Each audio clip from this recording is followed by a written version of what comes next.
Hi friends, നമ്മൾ ഇന്ന് നോക്കുന്നത് SCRT ചാപ്റ്റർ വൈസ് ക്ലാസ്സിൽ 7ാം ക്ലാസ്സിലെ ബേസിക് സയൻസിൽ രണ്ടാമത്തെ ചാപ്റ്ററാണ് പ്രകാശവിസ്മയങ്ങൾ. ഇത് പഴയ ടെക്സ്റ്റിലെ ചാപ്റ്ററാണ്. ഓക്കെ, നമുക്ക് ക്ലാസ്സിലേക്ക് പോവാം. നോക്കിക്കേ, ഇവിടെ ഒരു ചിത്രം കാണിച്ചിട്ടുണ്ട്, കണ്ടോ? എന്താണ്? സൂര്യപ്രകാശം കുട്ടികളുടെ കയ്യിലിരിക്കുന്ന ഒരു കണ്ണാടിയിലേക്ക് വന്ന് പതിക്കുന്നു. അത് പിന്നീട് എങ്ങനെയാണ് ചുവരിലേക്ക് പ്രതിഫലിപ്പിക്കുകയാണ് ചെയ്യുന്നത്, അല്ലേ? അപ്പോൾ മുഖം നോക്കുന്ന കണ്ണാടി ഉപയോഗിച്ച് വീടിനുള്ളിലേക്ക് പ്രകാശം എത്തിക്കുകയാണ് കുട്ടികൾ ചെയ്യുന്നത്. അപ്പോൾ കണ്ണാടിക്ക് പകരം മറ്റേതൊക്കെ വസ്തുക്കൾ ഇതേപോലെ ഉപയോഗിക്കാമെന്ന് ചോദിച്ചിട്ടുണ്ട്. പിന്നെന്താണ്? ടെക്സ്റ്റിൽ പരീക്ഷണം പറഞ്ഞിട്ടുണ്ട്, നമുക്ക് നോക്കാം. സാമഗ്രികൾ എന്തൊക്കെയാണ്? ടോർച്ച്, പുതിയ സ്റ്റീൽ പ്ലേറ്റ്, അലൂമിനിയം പാത്രം, കാർഡ്ബോർഡ്, മിനുസമുള്ള ടൈൽ, ഓട്, നിറമുള്ള തുണി, കടലാസ്. നമുക്ക് ബാക്കി നോക്കാം. അപ്പോൾ നമുക്ക് നോക്കാമേ. ടോർച്ച് ഉപയോഗിച്ച് ഓരോ വസ്തുവിലും പ്രകാശം പതിപ്പിച്ച് നിരീക്ഷണ ഫലം എഴുതാൻ പറഞ്ഞിട്ടുണ്ട്. അപ്പോൾ പുതിയ സ്റ്റീൽ പ്ലേറ്റിൽ എങ്ങനെയാണ് പ്രകാശത്തെ നന്നായിട്ട് തിരിച്ചയക്കുന്നുണ്ട്. കണ്ണാടിയിൽ നമ്മൾ കണ്ടായിരുന്നു, റിഫ്ലക്റ്റ് ചെയ്യുന്നുണ്ട്, അല്ലേ? ഇവിടെ കുട്ടികൾ കാണിച്ചേക്കുന്ന എന്താണ്? ഓടിലേക്ക് പ്രകാശം പതിപ്പിക്കുമ്പോൾ അത് റിഫ്ലക്റ്റ് ചെയ്യുന്നുണ്ടോ? അത് റിഫ്ലക്റ്റ് ചെയ്യുന്നില്ല. അതുപോലെ തന്നെ കാർഡ്ബോർഡിൽ പ്രകാശം അടിക്കുമ്പോൾ എന്താണ്? അത് റിഫ്ലക്റ്റ് ചെയ്യുമോ? ഇല്ല. മിനുസമുള്ള ടൈലിലാണെങ്കിലോ അത് റിഫ്ലക്റ്റ് ചെയ്യും. പിന്നെ നിറമുള്ള തുണിയും അതുപോലെ തന്നെ കടലാസും ഒക്കെ എങ്ങനെയാണ്? പ്രകാശത്തെ അതെന്ത് ചെയ്യുന്നുണ്ട്? കടലാസിൽ ചെറിയ രീതിയിൽ റിഫ്ലക്റ്റ് ചെയ്യും. അതുപോലെ തന്നെ നിറമുള്ള തുണിയിൽ പ്രകാശത്തെ എന്തോ ചെയ്യും? അത് റിഫ്ലക്റ്റ് ചെയ്യത്തില്ല, പ്രകാശത്തെ അത് ആഗിരണം ചെയ്യുകയാണ് ചെയ്യുന്നത്. അപ്പോൾ നമുക്ക് മനസ്സിലാക്കാൻ കഴിയുന്ന എന്താണ്? പ്രകാശം ഒരു പ്രതലത്തിൽ തട്ടി തിരിച്ചു വരുന്നതിനെ പ്രകാശത്തിന്റെ പ്രതിപതനം എന്ന് പറയുന്നു. പ്രകാശം ഒരു പ്രതലത്തിൽ തട്ടി തിരിച്ചു വരുന്നതിന് എന്താ പറയുന്നത്? പ്രകാശത്തിന്റെ പ്രതിപതനം, റിഫ്ലക്ഷൻ ഓഫ് ലൈറ്റ്. അപ്പോൾ നന്നായിട്ട് മിനുസമുള്ള വസ്തുക്കൾ എന്ത് ചെയ്തു? പ്രകാശത്തെ തിരിച്ചയച്ചു. അപ്പോൾ അതിന്റെ പ്രതലത്തിന്റെ പ്രത്യേകത എന്താണ്? മിനുസമുണ്ട്, അല്ലേ? അപ്പോൾ എല്ലാ വസ്തുക്കളും പ്രകാശത്തെ റിഫ്ലക്റ്റ് ചെയ്യുന്നില്ല. ചില വസ്തുക്കൾ റിഫ്ലക്റ്റ് ചെയ്തു, ചില വസ്തുക്കൾ എന്താണ്? പ്രകാശത്തെ ആഗിരണം ചെയ്തു, ചില വസ്തുക്കൾ ഭാഗികമായിട്ട് റിഫ്ലക്റ്റ് ചെയ്തു. ഓക്കെ, നോക്കിക്കേ, നമ്മൾ എന്താണ്? പ്രകാശത്തെ നന്നായി തിരിച്ചയക്കുന്ന വസ്തുക്കളും ഭാഗികമായി തിരിച്ചയക്കുന്ന വസ്തുക്കളും ആഗിരണം ചെയ്യുന്ന വസ്തുക്കളും ഉണ്ടെന്ന് മനസ്സിലാക്കി. ഇവിടെ നോക്കിക്കേ, പ്രതലത്തിനനുസരിച്ച് ഇവിടെ രണ്ട് ചിത്രം കാണിച്ചിട്ടുണ്ട്. ഒന്ന് എങ്ങനെയാണ്? പ്രതലം എന്ന് പറയുന്നത് മിനുസമുള്ളതാണ്. രണ്ടാമത്തേത് എങ്ങനെയാണ്? പരുപരുത്ത പ്രതലമാണ് കാണിച്ചേക്കുന്നത്. അപ്പോൾ ഒന്നാമത് എങ്ങനെയാണ്? പ്രകാശം വന്ന് പ്രതലത്തിൽ തട്ടുമ്പോൾ എന്ത് ചെയ്തു? ക്രമമായിട്ടത് തിരിച്ച് പോകുന്നുണ്ട്, അല്ലേ? എന്നാൽ രണ്ടാമത്തെ ചിത്രത്തിൽ എങ്ങനെയാണ്? പ്രകാശം വന്ന് പ്രതലത്തിൽ തട്ടുമ്പോൾ അത് ക്രമരഹിതമായാണ് തിരിച്ചു പോകുന്നത്. ഒരു ഓർഡർ ഉണ്ടോ? ഇല്ല. അത് അങ്ങോട്ടും ഇങ്ങോട്ടും ഒക്കെ പ്രകാശം പോകുന്നുണ്ട്.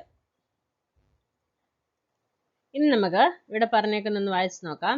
കണ്ണാടി, സ്റ്റീൽ പാത്രം, മിനുസമുള്ള ടൈൽ തുടങ്ങിയ വസ്തുക്കളിൽ പ്രകാശം പതിക്കുമ്പോൾ ക്രമമായി പ്രതിപദിക്കുന്നു.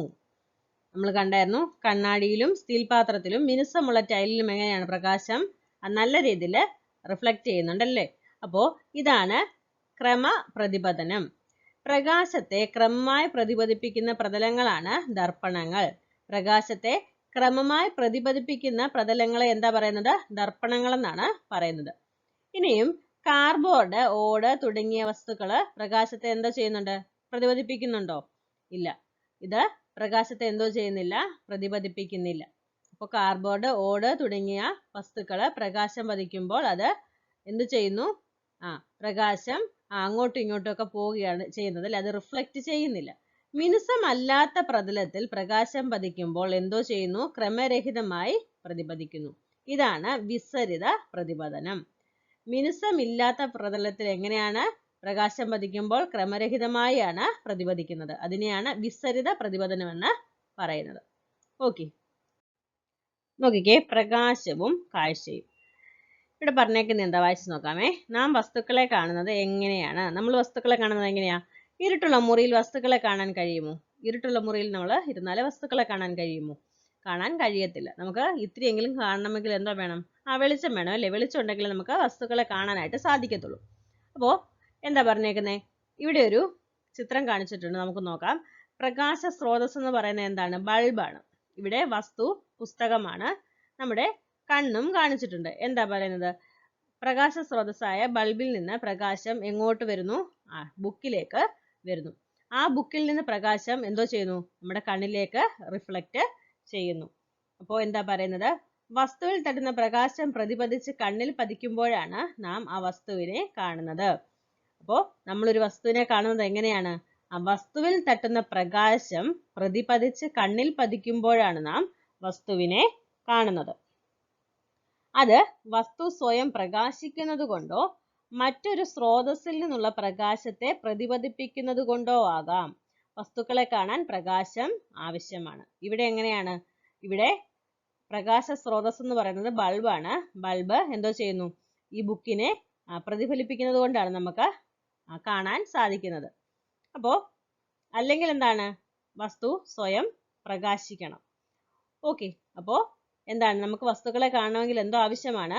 പ്രകാശം ആവശ്യമാണ്. പ്രകാശമില്ലെങ്കിൽ നമുക്ക് ഒന്നും കാണാൻ സാധിക്കത്തില്ല. നമ്മൾ എന്താണ്? പ്രകാശത്തിന്റെ പുറത്താണ് എല്ലാം കാണുന്നത്. നമ്മൾ എല്ലാത്തിനെയും കാണുന്നത് പകൽ എങ്ങനെയാണ്? സൂര്യന്റെ വെളിച്ചത്തിലല്ലേ. അപ്പോൾ നമ്മൾ രാത്രിയിൽ ലൈറ്റ് ഇട്ടാണ് എല്ലാം കാണുന്നത് അല്ലേ. അപ്പോൾ നമുക്ക് കാണണമെങ്കിൽ എന്തോ വേണം? പ്രകാശം ആവശ്യമാണ്. നോക്കിക്കേ, ഇവിടെ 2 ചിത്രം കാണിച്ചിട്ടുണ്ട്. നമുക്കൊന്ന് വായിച്ച് നോക്കാമേ. പകൽ സമയം റോഡ് മുറിച്ച് കടക്കുന്ന കുട്ടിയെ ഡ്രൈവർ കാണുന്നത് എപ്രകാരമാണ്? പിന്നെന്താ പറയുന്നത്?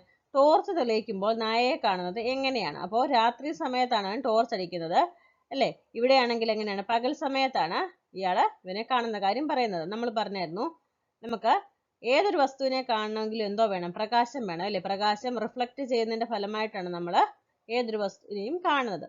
അപ്പോൾ ഇവിടെ പ്രത്യേകം പറയുന്നുണ്ട് പകൽ സമയം. പകൽ സമയത്ത് നമ്മൾ കാണുന്നത് എങ്ങനെയാണ്? നമ്മൾ സൂര്യന്റെ വെളിച്ചത്തിലാണ് പകൽ സമയത്ത് എല്ലാ വസ്തുക്കളെയും കാണുന്നത്. അപ്പോൾ സൂര്യപ്രകാശം അല്ലെ സൂര്യന്റെ വെളിച്ചം ഇവന്റെ ദേഹത്തെ കടിച്ച് റിഫ്ലക്റ്റ് ചെയ്യുമ്പോൾ ഇയാൾക്ക് അത് കാണാൻ സാധിക്കും. അപ്പോൾ സൂര്യപ്രകാശം ഇവനിലേക്ക് അടിച്ച് ഇയാളുടെ കണ്ണിലേക്ക് റിഫ്ലക്റ്റ് ചെയ്യുന്നതിന്റെ ഫലമായിട്ടാണ് ഈ കുട്ടിയെ ഇയാൾക്ക് കാണാൻ സാധിക്കുന്നത്. അതുപോലെ തന്നെ രാത്രിയിൽ ടോർച്ച് അടിച്ച് നോക്കുമ്പോൾ ഇവൻ നായയെ കാണുന്നത് എങ്ങനെയാണ്? ഈ പ്രകാശം, ടോർച്ചിൽ നിന്നുള്ള പ്രകാശം നായയിൽ നിന്ന് ഇവന്റെ കണ്ണിലേക്ക് റിഫ്ലക്റ്റ് ചെയ്യുമ്പോഴാണ് അവന് ഈ നായയെ കാണാനായിട്ട് സാധിക്കുന്നത്. അപ്പോൾ ഇവിടുത്തെ പ്രകാശത്തിന്റെ സ്രോതസ് എന്ന് പറയുന്നത് എന്താണ്? ടോർച്ചാണ്. ഇവിടെ എന്താണ്? പ്രകാശത്തിന്റെ സ്രോതസ് എന്ന് പറയുന്നത് സൂര്യന്റെ പ്രകാശമാണ്.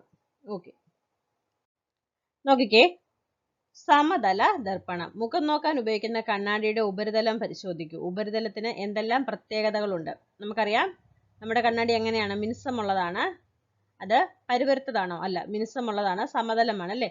അപ്പോൾ ഉപരിതലം സമതലമായ ഇത്തരം ദർപ്പണങ്ങളെ സമതല ദർപ്പണം എന്ന് പറയുന്നു. കണ്ണാടിക്ക് പകരം സ്റ്റീൽ പ്ലേറ്റോ അലൂമിനിയം പ്ലേറ്റോ മുഖം നോക്കിയാലോ മുഖം എപ്രകാരം കാണും? അപ്പോൾ കണ്ണാടിക്ക് പകരം നമ്മൾ സ്റ്റീൽ പ്ലേറ്റ് നോക്കിയാൽ നമുക്ക് പുതിയ പാത്രമാണെങ്കിൽ നമുക്ക് വ്യക്തമായിട്ട് കാണാം. എന്നാൽ പഴയ സ്റ്റീൽ പ്ലേറ്റ് ആണെങ്കിൽ കാണാൻ പറ്റുമോ? അതിന്റെ മിനുസമൊക്കെ നഷ്ടപ്പെട്ട് നമുക്ക് മുഖം കാണാനായിട്ട് സാധിക്കത്തില്ല. എന്നാൽ അലൂമിനിയം പ്ലേറ്റ് കാണാൻ പറ്റുമോ? അലൂമിനിയം പ്ലേറ്റിൽ റിഫ്ലക്ഷൻ നടക്കുന്നില്ല, അതുകൊണ്ട് നമുക്ക് കാണാനായിട്ട് സാധിക്കത്തില്ല.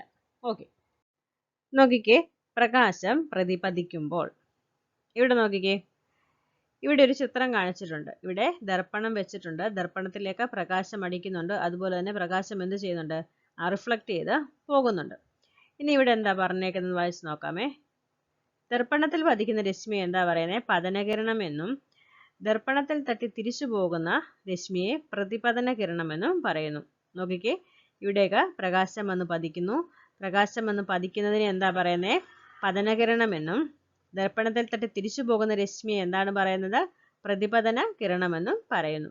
ഇനിയും അടുത്ത ചിത്രം നോക്കണം. നമുക്ക് എഴുതിയേക്കുന്നത് വായിച്ചു നോക്കാമേ. ദർപ്പണത്തിന്റെ പ്രതലത്തിന് ലംബമായി പതനബിന്ദുവിൽ നിന്ന് ഒരു രേഖ വരച്ചിരിക്കുന്നു. എന്താണ്? ദർപ്പണത്തിന്റെ പ്രതലത്തിന് ലംബമായി പതനബിന്ദുവിൽ നിന്ന് ഒരു രേഖ വരച്ചിരിക്കുന്നു. അതിനെ എന്താണ് പറയുന്നത്? ലംബമെന്നാണ് പറയുന്നത്. ദർപ്പണത്തിന്റെ പ്രതലത്തിന് ലംബമായി പതനബിന്ദുവിൽ നിന്ന് ഒരു രേഖ വരച്ചിരിക്കുന്നു. അതിനെ എന്താണ് പറയുന്നത്? ലംബമെന്നാണ് പറയുന്നത്. ഇനി അടുത്ത നോക്കിക്കേ, പതനകിരണത്തിനും ലംബത്തിനും ഇടയിലുള്ള കോണിനെ പതനകോൺ എന്ന് പറയുന്നു. എന്താ പറയുന്നത്?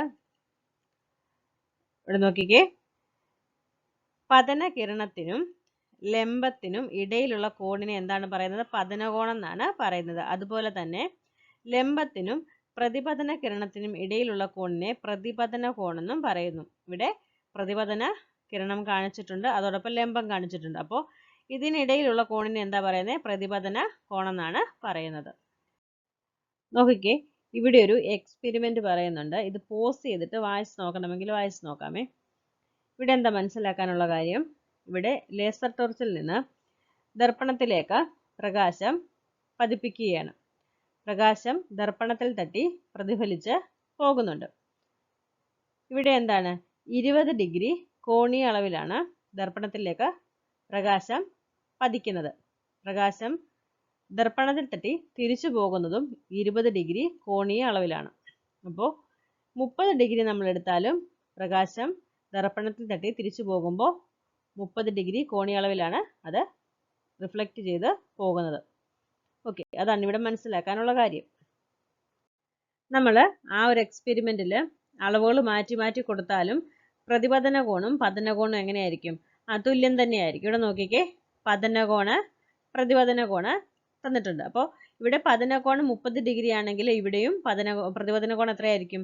30 ഡിഗ്രി തന്നെയായിരിക്കും. അതുപോലെ ഇവിടെ 20 ഡിഗ്രി ആണെങ്കിൽ ഇവിടെയും 20 ഡിഗ്രി ആയിരിക്കും. ഇവിടെ 50 ഡിഗ്രി ആണെങ്കിൽ ഇവിടെ 50 ഡിഗ്രി ആയിരിക്കും. ഓക്കെ, അപ്പോൾ പതന കോണും പ്രതിപതന കോണും എന്നിവയുടെ അളവുകൾ എപ്പോഴും എന്താണ്? തുല്യമായിരിക്കും. ആ ഒരു സെന്റൻസ് ഓർത്ത് വെച്ചോണം. പതന കോണും പ്രതിപതന കോണും എന്നിവയുടെ അളവുകൾ എപ്പോഴും എന്താണ്? തുല്യമായിരിക്കും. ഓക്കെ, നോക്കിക്കേ, കണ്ണാടിയിൽ നോക്കുമ്പോൾ ഒരു സമതല ദർപ്പണത്തിന്റെ മുന്നിൽ നിന്ന് ഇടത് കൈ ഉയർത്തി നോക്കൂ. നിങ്ങളുടെ പ്രതിബിംബത്തിന്റെ ഏത് കൈയാണ് ഉയർന്നിരിക്കുന്നത്? കൈ താഴ്ത്തിയ ശേഷം വലത് കൈ ഉയർത്തി നോക്കൂ. എന്താണ് പ്രതിബിംബത്തിൽ സംഭവിക്കുന്ന മാറ്റം? നമ്മൾ ഇടത് കൈ ഉയർത്തുമ്പോൾ വലത് കൈ ഉയർത്തുന്നതായിട്ടും വലത് കൈ ഉയർത്തുമ്പോൾ ഇടത് കൈ ഉയർത്തുന്നതായിട്ടും തോന്നും.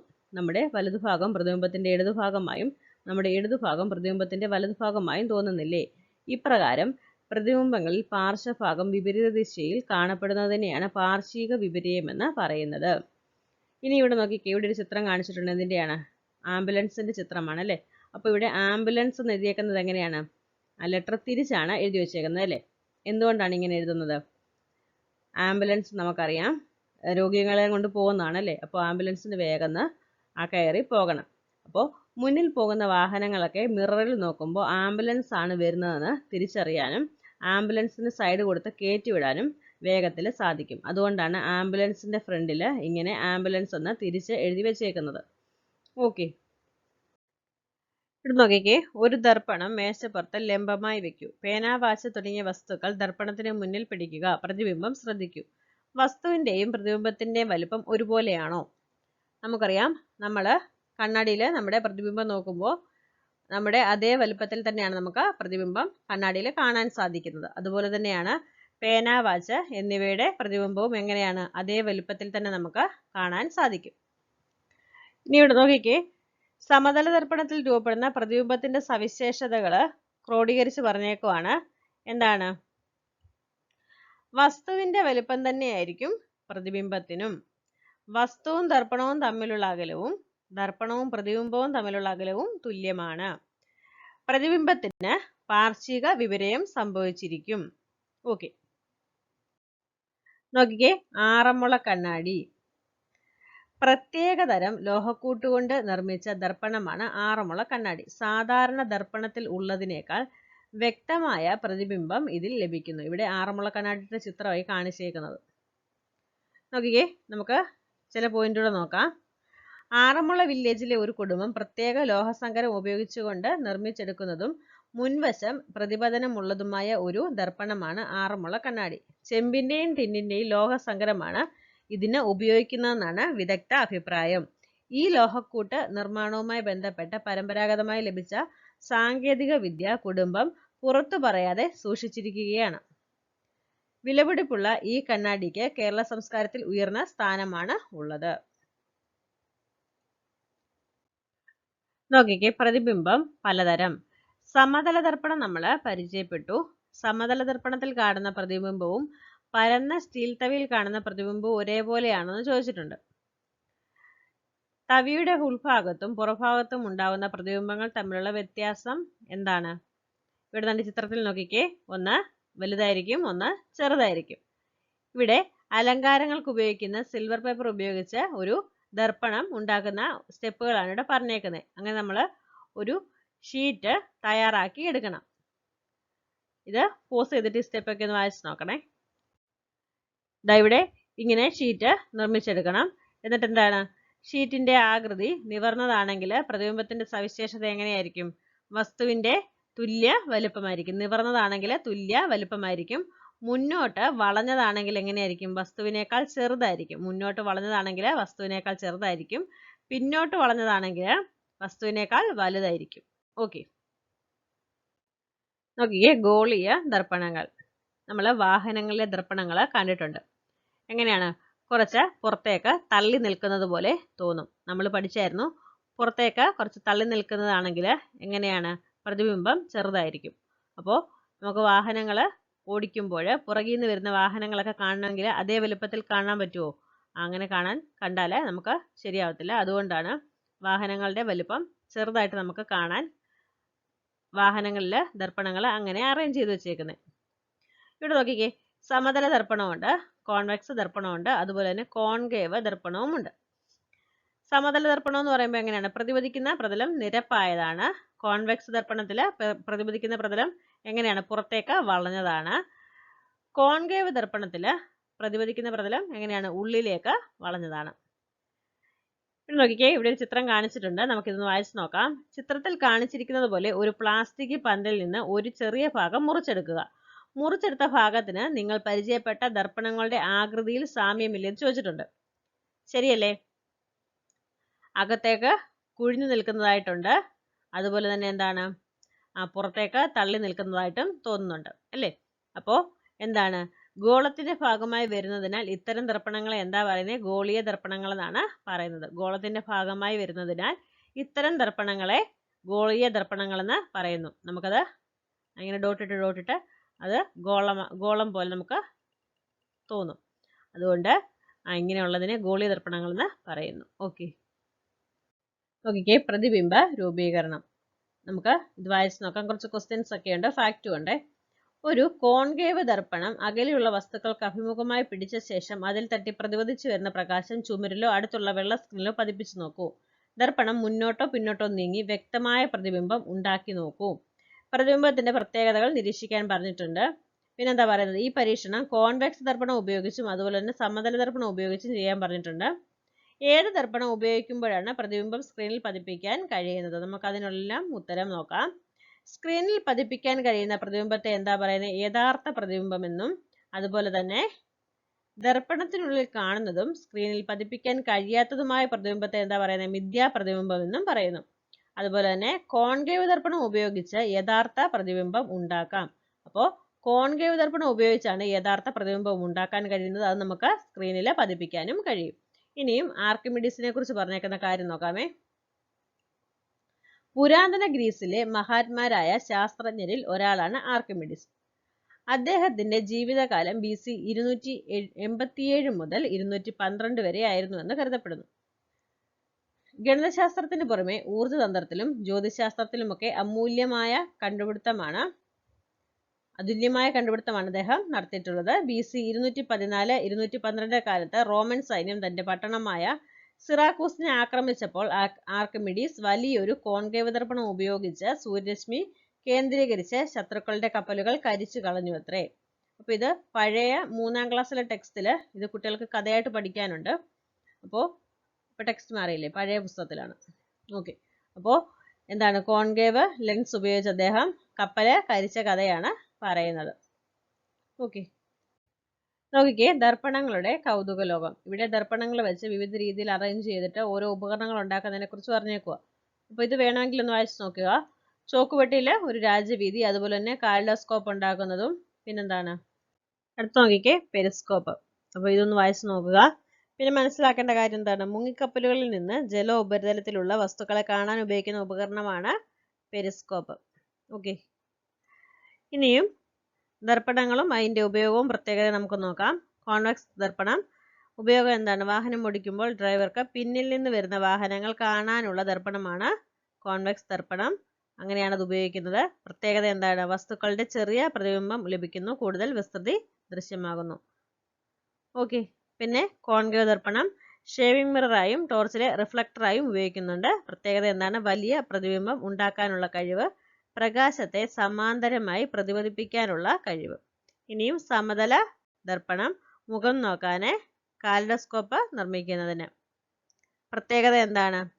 വസ്തുവിന് സമാനമായ പ്രതിബിംബം, ആവർത്തന പ്രതിബിംബം. നോക്കിക്കേ, മുറിയുന്ന പെൻസിൽ.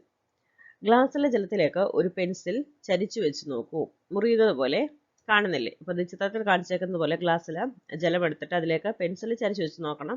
നമുക്കപ്പോൾ എന്താ കാണുന്നത്? ഈ ചിത്രത്തിൽ കാണുന്നത് പോലെ തന്നെ പെൻസിൽ മുറിഞ്ഞിരിക്കുന്നതായിട്ട് കാണാം. അപ്പോൾ നമുക്ക് വേറൊരു പ്രവർത്തനം കൂടെ ചെയ്തിട്ട് എന്താ കാരണം എന്നൊക്കെ നോക്കാമേ. നോക്കിക്കേ, പ്രത്യക്ഷപ്പെടുന്ന നാണയം. ഇവിടെ പറഞ്ഞേക്കാൻ നമുക്ക് വായിച്ച് നോക്കാം. പ്ലേറ്റിൽ ഒരു നാണയം വെക്കുക. പ്ലേറ്റ് മേശപ്പുറത്ത് വെക്കുക. നാണയത്തെ നോക്കിക്കൊണ്ട് പിറകോട്ട് നടക്കാൻ സുഹൃത്തിനോട് പറയുക. നാണയം ദൃഷ്ടിയിൽ നിന്ന് മറയുമ്പോൾ ആ സ്ഥാനത്ത് തന്നെ നിൽക്കാൻ ആവശ്യപ്പെടണം. പ്ലേറ്റിൽ അല്പല്പമായി ജലമൊഴിക്കുക. സുഹൃത്തിന് നാണയം വീണ്ടും കാണാൻ സാധിക്കുന്നുണ്ടോ എന്ന് ചോദിക്കുന്നുണ്ട്. അപ്പോൾ നാണയം വീണ്ടും പ്രത്യക്ഷപ്പെടുന്നുണ്ട്. കാരണം എന്താന്ന് നോക്കിക്കേ. നാണയത്തിൽ തട്ടി പ്രതിപദിക്കുന്ന പ്രകാശം വെള്ളത്തിലൂടെയും വായുവിലൂടെയും സഞ്ചരിച്ചാണ് നമ്മുടെ കണ്ണിൽ പതിക്കുന്നത്. അപ്പോൾ വെള്ളം ഒഴിക്കുമ്പോൾ എന്താ സംഭവിക്കുന്നത് നോക്കിക്കേ. പ്രകാശം വായുവിലൂടെ മാത്രം സഞ്ചരിച്ചാണ് നമ്മുടെ കണ്ണിൽ എത്തിയത്. നാണയം കാണാനാകുന്നതുവരെ പിറകോട്ട് നടക്കുക എന്ന് പറഞ്ഞാൽ അർത്ഥമാക്കുന്നത് എന്താണ്? നാണയത്തിൽ തട്ടി തിരിച്ചു വരുന്ന പ്രകാശരശ്മികൾ നമ്മുടെ കണ്ണിൽ എത്താതാവുന്നത് വരെ പിറകോട്ട് നടക്കുക എന്നതാണ്. പ്ലേറ്റിൽ വെള്ളം ഒഴിക്കുമ്പോൾ എന്താ സംഭവിക്കുന്നത്? വായുവിൽ നിന്ന് വെള്ളത്തിലേക്കും വെള്ളത്തിൽ നിന്ന് വായുവിലേക്കും സഞ്ചരിക്കുന്ന പ്രകാശരശ്മികളുടെ പാതയ്ക്ക് എന്ത് സംഭവിക്കുന്നു? വ്യതിയാനം സംഭവിക്കുന്നു. അതിനാൽ നാണയത്തിൽ തട്ടി തിരിച്ചു വരുന്ന പ്രകാശരശ്മികൾ നമ്മുടെ കണ്ണിലെത്തുന്നു. അങ്ങനെയാണ് നമുക്ക് വീണ്ടും നാണയം കാണാനായിട്ട് സാധിക്കുന്നത്. ഇനി നോക്കിക്കേ, പ്രകാശം ഒരു മാധ്യമത്തിൽ നിന്ന് വ്യത്യസ്തമായ മറ്റൊരു മാധ്യമത്തിലേക്ക് കടക്കുമ്പോൾ അതിന്റെ പാതയ്ക്ക് എന്ത് സംഭവിക്കുന്നു? വ്യതിയാനം സംഭവിക്കുന്നു. പ്രകാശത്തിന്റെ ഈ പ്രതിഭാസത്തെയാണ് അപവർത്തനം എന്ന് പറയുന്നത്. ഓക്കെ, അപ്പോൾ എന്താണ്? പ്രകാശം ഒരു മാധ്യമത്തിൽ നിന്നും സാന്ദ്രത വ്യത്യാസമുള്ള മറ്റൊരു മാധ്യമത്തിലേക്ക് പ്രവേശിക്കുമ്പോൾ അതിന്റെ പാതയ്ക്ക് എന്ത് സംഭവിക്കുന്നു? വ്യതിയാനം സംഭവിക്കുന്നു. ഓക്കെ, അതുപോലെ തന്നെ മനസ്സിലാക്കി വെക്കണം. വിവിധ പദാർത്ഥങ്ങളിൽ പ്രകാശത്തിന്റെ വേഗതയും അപവർത്തനവും അതിന്റെ റിഫ്രാക്റ്റീവ് ഇൻഡെക്സുമായി ബന്ധപ്പെട്ടിരിക്കുന്നു. നമുക്ക് പദാർത്ഥങ്ങളും റിഫ്രാക്റ്റീവ് ഇൻഡെക്സും നോക്കാമേ. നോക്കിക്കേ, ഇവിടെ പദാർത്ഥവും റിഫ്രാക്റ്റീവ് ഇൻഡെക്സും കാണിച്ചിട്ടുണ്ട്. ഇതൊന്ന് നോക്കിയേക്കണേ. നോക്കിക്കേ, ലെൻസുകളുടെ ലോകം. നമ്മൾ ഇതുവരെ എന്താണ് ദർപ്പണങ്ങളെ കുറിച്ച് പഠിച്ചു. അപ്പോൾ ദർപ്പണങ്ങളൊക്കെ എന്താണ്? പ്രകാശം പ്രതിഫലിപ്പിക്കുന്നതെന്ന് നമ്മൾ മനസ്സിലാക്കി. ഇനി നമ്മൾ നോക്കുന്നത് എന്താണ്? നമ്മൾ നോക്കുന്നത് ലെൻസിനെ കുറിച്ചാണ്. നമ്മൾ ഇതുവരെ മിററിനെ കുറിച്ചാണ് നോക്കിയത്. ഇനി നോക്കുന്നത് ലെൻസിനെ കുറിച്ചാണ്. അപ്പോൾ പ്രകാശം കടത്തിവിടുന്ന മറ്റ് ചില വസ്തുക്കളുമുണ്ട്. അതാണ് ലെൻസ്. അപ്പോൾ ഇവിടെ ലെൻസിന്റെ ചിത്രമാണ് ഇവിടെ കാണിച്ചേക്കുന്നത്. ഇതെല്ലാം ഒരുപോലെയാണോ ഇരിക്കുന്നത്? ആണോ? അല്ല. ഇതിനൊക്കെ എന്താണ്? വ്യത്യാസമുണ്ട്. നോക്കിക്കേ, മധ്യത്തിൽ കനം കൂടിയതും വക്കുകൾ കനം കുറഞ്ഞതുമായ ലെൻസിനെ കോൺവെക്സ് ലെൻസ് എന്നും മധ്യത്തിൽ കനം കുറഞ്ഞ് വക്കുകൾ കനം കൂടിയവയെ എന്താ വിളിക്കുന്നത്? കോൺകേവ് ലെൻസ് എന്നും പറയുന്നു. മധ്യത്തിൽ കനം കൂടിയതും വക്കുകൾ കനം കുറഞ്ഞതുമായ ലെൻസിനെ കോൺവെക്സ് ലെൻസ് എന്നും. നോക്കിക്കേ, ഇവിടെ ചിത്രം കാണിച്ചിട്ടുണ്ട്. മധ്യത്തില് കനം കൂടിയതാണ്, വക്കുകൾക്ക് കനം കുറഞ്ഞതാണ്. ആ ലെൻസിനെ എന്താണ് വിളിക്കുന്നത്? കോൺവെക്സ് ലെൻസ് എന്നാണ്. അതുപോലെ തന്നെ മധ്യത്തിൽ കനം കുറഞ്ഞതും വക്കുകൾക്ക് എങ്ങനെയാണ്? കനം കൂടിയതും ആയതിനെ എന്താ പറയുന്നത്? കോൺകേവ് ലെൻസ് എന്നാണ് പറയുന്നത്. ഇവിടെ നോക്കിക്കേ, ഇവിടെ രണ്ട് ചിത്രം കൂടെ ഞാൻ കാണിച്ചിട്ടുണ്ട്. ഒന്നാമത്തേത് പ്ലാനോ കോൺവെക്സ് ലെൻസ് ആണ്. രണ്ടാമത്തേത് പ്ലാനോ കോൺകേവ് ലെൻസ് ആണ്. ഓക്കെ, നമുക്ക് ലെൻസുകൾ ഉപയോഗിച്ച് ചില പ്രവർത്തനങ്ങൾ ചെയ്തു നോക്കാം. നോക്കിക്കേ, വിദൂര ദൃശ്യങ്ങൾ കാണാം. അകലെയുള്ള ഒരു വസ്തുവിന് അഭിമുഖമായി കോൺവെക്സ് ലെൻസ് പിടിച്ച് പ്രതിബിംബം ചുമരിൽ പതിപ്പിക്കാൻ ശ്രമിക്കും. ലെൻസും ചുമരുമായുള്ള അകലം കൂട്ടിയും കുറച്ചും പരിശോധിക്കൂ. വ്യക്തമായ പ്രതിബിംബം കിട്ടുന്നില്ലേ? എങ്ങനെയുള്ള പ്രതിബിംബമാണ് കിട്ടുന്നത്? കോൺകേവ് ലെൻസ് ഉപയോഗിച്ചും ഇതേ പ്രവർത്തനം ആവർത്തിക്കൂ. പ്രതിബിംബം ചുമരിൽ പതിപ്പിക്കാൻ കഴിയുന്നുണ്ടോ? അപ്പോൾ നമുക്ക് കോൺവെക്സ് ലെൻസ് ഉപയോഗിച്ച് ചെയ്തേക്കുന്ന ഒരു പ്രവർത്തനമാണ് ഇവിടെയും കാണിച്ചേക്കുന്നത്. എങ്ങനെയാണ്?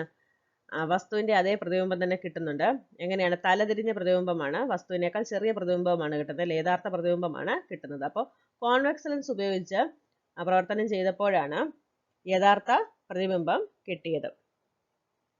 ഓക്കെ, അപ്പോൾ കുട്ടിക്ക് ചെറുതും തലക്കീഴുമായതുമായ പ്രതിബിംബം കിട്ടി. യഥാർത്ഥ പ്രതിബിംബമാണ് കിട്ടിയത്.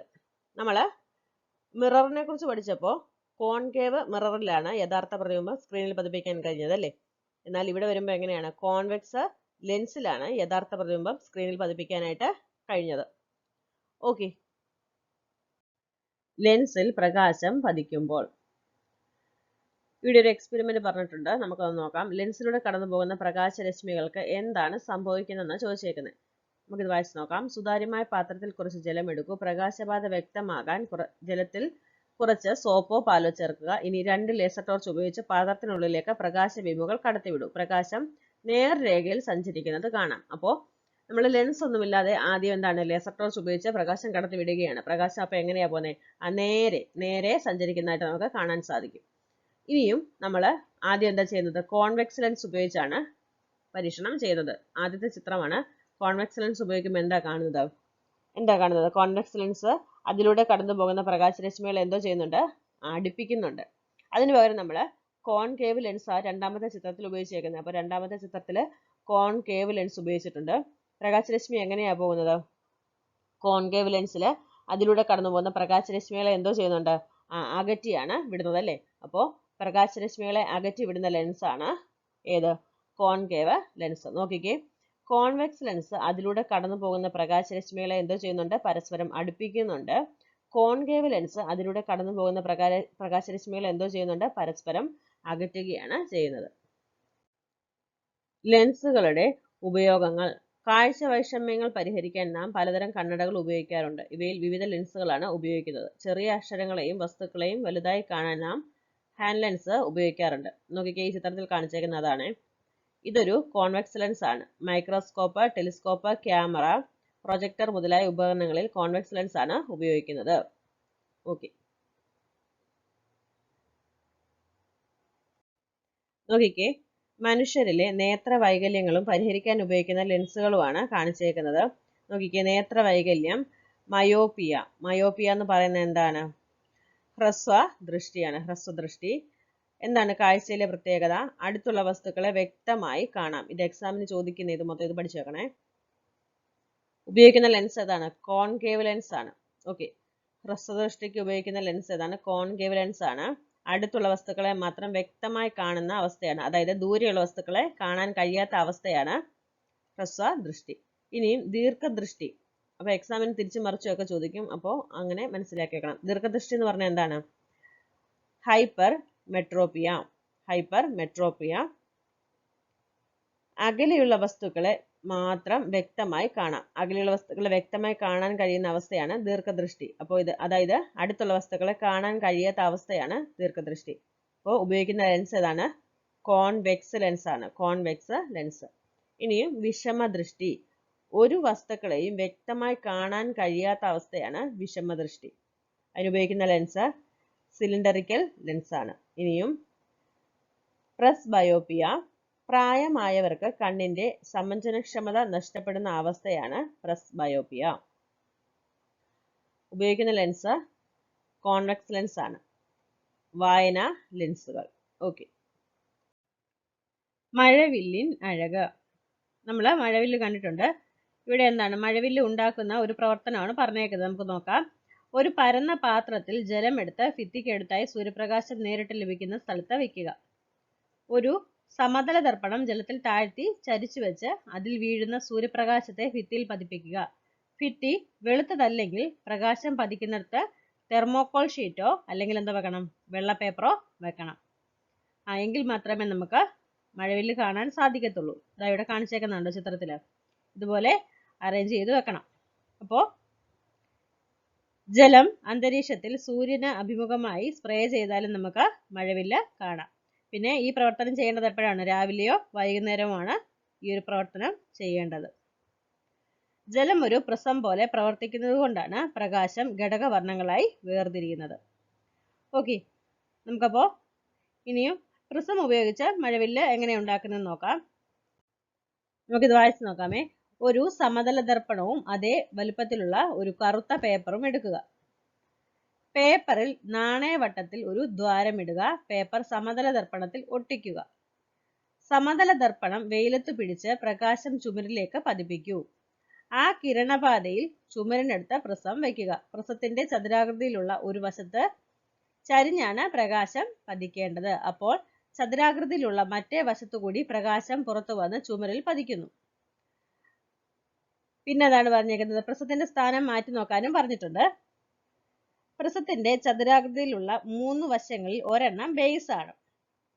മറ്റു 2 വശങ്ങളുള്ളതിൽ ഒരെണ്ണത്തിൽ പ്രകാശം പതിക്കുകയും മറ്റേ വശത്തുകൂടെ പുറത്തു വരുന്നതുമായ രീതിയിലാണ് നമ്മൾ ഇവിടെ ക്രമീകരിച്ചിരിക്കുന്നത്. പ്രിസവും പ്രകാശകിരണവും ക്രമീകരിച്ച് ഉദ്ദേശിക്കുന്ന സ്ഥലത്ത് വർണ്ണങ്ങൾ ഉണ്ടാക്കാനായിട്ട് കഴിയും. ഇവിടെ നോക്കിക്കേ, സൂര്യൻ്റെത് ധവളപ്രകാശമാണ്. ധവളപ്രകാശത്തിൽ 7 വർണ്ണങ്ങൾ അടങ്ങിയിട്ടുണ്ട്. നമ്മൾ പഠിച്ചിട്ടുണ്ട് വെബ്ജിയോർ എന്നല്ലേ. അപ്പോൾ ഏതൊക്കെയാണ് വർണ്ണങ്ങൾ? വയലറ്റ്, ഇൻഡിഗോ, നീല, പച്ച, മഞ്ഞ, ഓറഞ്ച്, ചുമപ്പ് എന്നിവയാണ് ഈ വർണ്ണങ്ങൾ. പ്രകാശം പ്രിസത്തിലൂടെ കടത്തിവിട്ടാൽ അത് ഘടക വർണ്ണങ്ങളായി മാറുന്നു. പ്രകാശം പ്രിസത്തിലൂടെ കടത്തിവിടുമ്പോൾ എങ്ങനെ മാറുന്നു? ഘടക വർണ്ണങ്ങളായി മാറുന്നു. പ്രകാശം അതിന്റെ ഘടക വർണ്ണങ്ങളായി മാറുന്ന പ്രതിഭാസത്തെ എന്താ പറയുന്നത്? പ്രകീർണനം എന്നാണ് പറയുന്നത്. പ്രകാശം അതിന്റെ ഘടക വർണ്ണങ്ങളായി മാറുന്ന പ്രതിഭാസമാണ് പ്രകീർണനം. ധവളപ്രകാശത്തിലെ വിവിധ വർണ്ണങ്ങൾക്ക് വ്യത്യസ്ത അളവിൽ അപവർത്തനം സംഭവിക്കുന്നത് കൊണ്ടാണ് പ്രകീർണനം ഉണ്ടാകുന്നത്. എന്താണ്? ധവളപ്രകാശത്തിലെ വിവിധ വർണ്ണങ്ങൾക്ക് വ്യത്യസ്ത അളവിൽ അപവർത്തനം സംഭവിക്കുന്നത് കൊണ്ടാണ് പ്രകീർണനം ഉണ്ടാകുന്നത്.